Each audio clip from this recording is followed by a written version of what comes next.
Você não precisa ser um grande estudioso da Bíblia, nem exegeta, nem hermeneuta, para perceber a grande diferença que existe entre o Deus do Velho Testamento e o Deus do Novo Testamento. A gente vê passagem de tanta crueldade, pedofilia, abuso sexual, estupro, homicídio, genocídio, amando do Deus do Velho Testamento, que parece o oposto do Deus que ama, que Jesus nos apresenta. E cabe-nos um questionamento responsável dentro desse comparativo entre deuses tão opostos. O conflito começa logo no primeiro capítulo do livro Gênesis. Você que está assistindo esse vídeo, se você for conferir na sua Bíblia, Gênesis capítulo 1 narra uma criação. Gênesis no capítulo 2, que se esperava que desse continuidade a essa narração, na verdade é descrito outra criação. Isso mesmo. Para a surpresa de muitos incautos, que passam direto e não percebem, na Gênesis capítulo 1 é narrado uma criação, onde homem e mulher são criados ao mesmo tempo.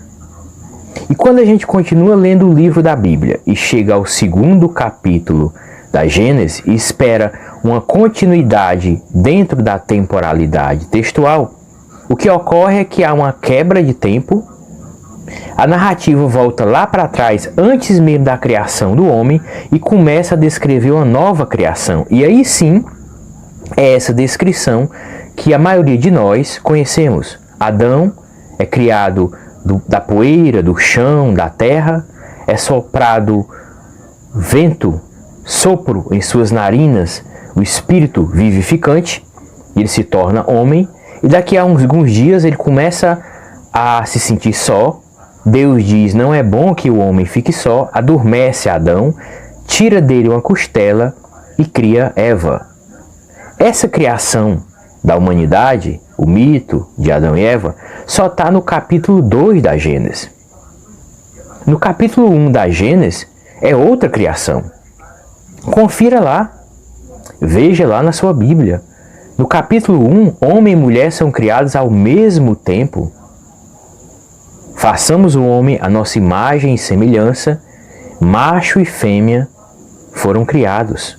Totalmente diferente da criação do capítulo 2. E mais, se a gente pegar o original em hebraico, porque o Velho Testamento, antes da Septuaginta, 70 anciões gregos traduzir para o grego, o Velho Testamento, se a gente pegar e conferir lá com calma, com serenidade, de forma imparcial, o original em hebraico, você vai perceber algo mais surpreendente.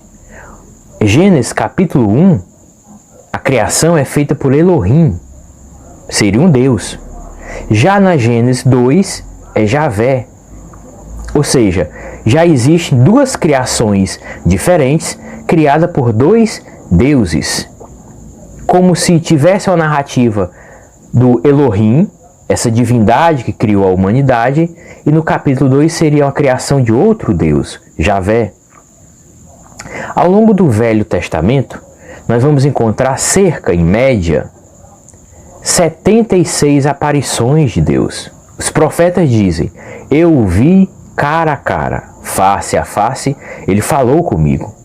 Em uma dessas descrições, o profeta vai dizer o seguinte, das narinas de Deus saía fumaça, e da sua boca fogo incandescente.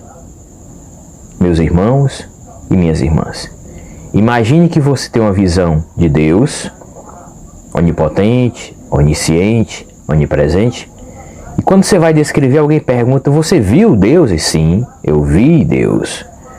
E como era ele? E você diz, do nariz dele saía fumaça e da boca fogo. Lembrou? Essa imagem parece muito com um dragão. O que se sabe é que existe uma inteligência extracorpórea, um ser espiritual que se apresenta como divindade no Velho Testamento. Em outro momento ele diz assim: não adorarás outros deuses, só a mim adorarás. Ou seja, ele mostra que os judeus não eram monoteístas. Não. O monoteísmo é quem acredita só em um Deus. A partir do momento que o próprio Deus, baseado na escrita dos levitas, dizem: vocês não adorarão outros deuses, bom, ele está mostrando que existem outros deuses, mas que você só deve adorar a mim. Então quebra-se por terra o mito do monoteísmo judaico. Não é que os judeus só acreditavam num Deus, eles só adoravam um Deus. Olha que interessante. Isso passa despercebido se a gente lê rápido o texto. Então os judeus reconheciam sim a existência de outros deuses. E o próprio Deus dos exércitos, o Deus de Israel, ele diz isso. Impede que adorem outros deuses, logo existem outros deuses. E diz mais, e aí vem o aspecto selvagem, belicoso dessa divindade ou dessa entidade espiritual que se apresenta como Deus. Ou também pode ter sido interpretado como Deus. Você sabe que qualquer ser que se apresenta com uma tecnologia mais avançada diante de uma população primitiva, atrasada, que ainda não galgou um certo desenvolvimento tecnológico, tende a confundir com deuses. Isso é muito comum no contato com seres de outros planetas, com as tribos aborígenes aqui na Terra. Daí porque o livro Eram os Deuses Astronautas, o arqueólogo Eric von Däniken diz mais ou menos isso, que quando uma civilização mais avançada entra em contato com a civilização menos avançada, ela passa a ser considerada deuses, pelos poderes mágicos, entre aspas, que apresentam quando é apenas desenvolvimento tecnológico. Então essa criatura, esse ser que se apresenta como Deus, ou pelo menos se apresenta como um protetor dos hebreus, dos judeus, ele pode ter sido confundido com Deus. O que se sabe é que o Velho Testamento está cheio de divindades opostas. E quando esse Deus proíbe de adorar outros deuses, mostrando que existem outros deuses, segundo esse Deus único, ele faz uma ameaça gravíssima. Ele diz o seguinte: porque se não me adorarem, se não prostrarem-se diante de mim, eu punirei vocês até a 4ª geração. Ouviram isso? Se você não se ajoelhar diante de mim e me adorares, eu vou castigar até a 4ª geração, ou seja, seu filho, seu neto, seu bisneto. Todos eles vão ser punidos porque você não me adorou e não se ajoelhou diante de mim. Meus irmãos, meus irmãs, é um Deus narcisista, arrogante, orgulhoso, vaidoso, que exige ser adorado, senão eu vou perseguir e torturar até a 4ª geração. Esse Deus parece mais aqueles seres, aquelas divindades da mitologia grega e romana que eram repletos, prenhes de defeitos e imperfeições morais. Mas ali é mitologia. Porém, não perde em nada em defeitos morais, em vícios e imperfeições de caráter, esse suposto Deus, essa divindade, que se comunica com os profetas e está lá no Velho Testamento. E mais, é uma divindade ou várias divindades que exigem sacrifícios, seja sacrifício de sangue, de um bezerro, de um inocente ou de uma virgem. Vocês conseguem compreender um Deus que exige o sacrifício de mulheres virgens? Aquele Deus que é apresentado por Jesus é totalmente diferente. Primeiro que Jesus diz que A Deus não se vê face a face. Ninguém vê a Deus face a face. Ou seja, se no Velho Testamento tem um Deus, seja lá quem for, que se apresentou cerca de 76 vezes para os profetas, e Jesus, o Espírito mais sábio que veio a esse orbe, diz que Deus, ninguém vê ele face a face. Bom, e quem é que os profetas viam no Velho Testamento? Hein? Quando ele descreve saindo fumaça de seu nariz, fogo de sua boca, tem um Deus se apresenta numa sarça ardente para dar os 10 mandamentos para Moisés. Moisés diz que viu ele. Vários profetas descrevem: eu fui até o trono de Deus e conversei com Deus cara a cara. E Jesus, agora no Novo Testamento, vai dizer que ninguém vê Deus face a face. É o incognoscível. Talvez o Deus que Jesus fala seja aquele que é a inteligência suprema, causa primária de tudo que há. E aquele Deus, ou pelo menos essa inteligência extracorpórea, que se apresenta como uma divindade, ou assim foi interpretada pelo povo daquela época, seja apenas um espírito, um protetor, um guardião dos hebreus e dos judeus. Assim como a obra de Chico Xavier nos trouxe a importante informação do que existe um espírito protetor do Brasil. Isso mesmo, os brasileiros são protegidos pelo anjo Ismael, um espírito que não é Deus, mas ele tem evolução suficiente para proteger os brasileiros, mas está longe de ser um espírito puro. Está longe de ser um espírito perfeito. De forma alguma o anjo Ismael é onisciente, onipresente e onipotente, porque só um tem essas 3 qualidades, e é o verdadeiro Deus que Jesus nos apresenta no Novo Testamento. Então por aí bem se vê que no Velho Testamento existem vários deuses que se apresentam assim e que na verdade são apenas espíritos protetores daquela tribo e daquele povo.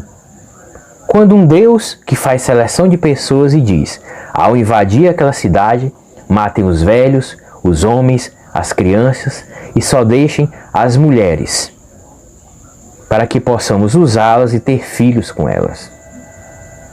Vocês acham realmente que um Deus soberanamente bom, justo, de amor incondicional, inteligência suprema, causa primária de tudo que há, mandaria fazer isso? Será que o Deus, o verdadeiro, o Deus, o único, o uno, onipotente, onipresente, aquele que é apresentado por Cristo no Novo Testamento, será que ele mandaria estuprar as mulheres, matar os inocentes apenas porque eles não são da nossa tribo? Deus usa a linguagem não para criar cisânia e desunião, mas para unir. Jesus diz isso. Deus não faz acepção de pessoas. E mais, Deus não quer sacrifícios. Como assim? No Velho Testamento ele pede sacrifício, pede sangue, virgens, cordeiro. Agora não quer mais sacrifício? Bom, eu acho que ficou bem claro, explícito. O verdadeiro Deus é aquele que Jesus nos trouxe e diz: aquele que me vê, vê ao Pai, porque eu e ele somos um. No Velho Testamento, Javé, Elohim, não é Deus. Existe a presença de espíritos bons, superiores, auxiliando, trazendo a mensagem do monoteísmo, mas confundi-los com Deus é um grave equívoco. E ainda hoje, infelizmente, existem religiões e grupos cristãos que seguem fanaticamente, baseado na letra que mata, esquecendo o espírito que vivifica, tudo que esse suposto Deus ordenou, orientou e falou, quando na verdade eles estão seguindo uma inteligência extracorpórea, mas não é Deus. De forma alguma. Os atributos da divindade maior, do verdadeiro Criador, de tudo que há, não combina em nada com as características e imperfeições morais daquela divindade ou daquele ser que se apresenta como Deus no Velho Testamento. É por isso que Kardec vai deixar muito claro na codificação que a moral vem do Evangelho e do Novo Testamento. E o Velho Testamento, a importância que esse livro, com riqueza de histórias, de lições, tem para a doutrina espírita, é a parte dos fenômenos mediúnicos, reconhecendo que a parte moral do Velho Testamento não serve de exemplo para ninguém.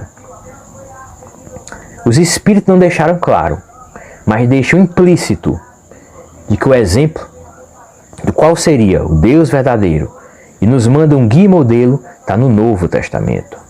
O Velho Testamento podemos estudar como um livro histórico, mas nem sequer como um livro que pode nos ajudar a pautar-nos numa vida ética, porque é um livro cheio de perversidade, de assassinato, de corrupção, de mentira. Por isso que a doutrina espírita no Ocidente é a única religião cristã que não segue a Bíblia. Todas as outras seguem a Bíblia e acreditam que ali é a palavra de Deus. A doutrina espírita, uma doutrina sofisticada, evoluída, de pessoas inteligentes, compreende que devemos seguir a moral de Jesus, mas jamais seguir um livro onde se apresenta um Deus que muitas vezes é igual aos nossos carrascos encarnados que hoje estão nos presídios. Não se concebe, fere a razão e o bom senso, um Deus com características tão humanas, tão bestiais, tão primitivas e tão belicosas. A doutrina espírita segue a moral cristã, mas reconhece que a Bíblia não é um livro sagrado, tampouco é um livro que representa a palavra de Deus, porque se Deus fala através de Jesus no Novo Testamento, no Velho Testamento, nem Deus é aquele ser, aquela criatura é outra entidade espiritual. Não é Deus o Criador de tudo que há. E pensando nisso, nós edificamos nosso comportamento e nossa vida pautada no verdadeiro Deus, que é amor incondicional, inteligência suprema, causa primária de tudo que há.